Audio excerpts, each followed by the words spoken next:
స్వర్గం దారిలో పరుగు తీసే పరువపు పరవడి నీదే.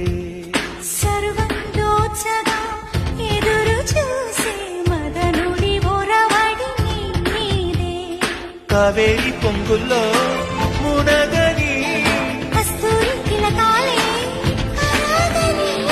మైకం కలిగించు కవ్వించు కరుణించు మంత్రం పలికించు పులకించు పవళించు. నవమి దశమి తగిన రోజులు యువతీ యువకుల తపనలకు. మకరం మిథునం వృషభ రాసులు అనుకూలించును రసికులకు. దొరికినది సమయం. విరహముతా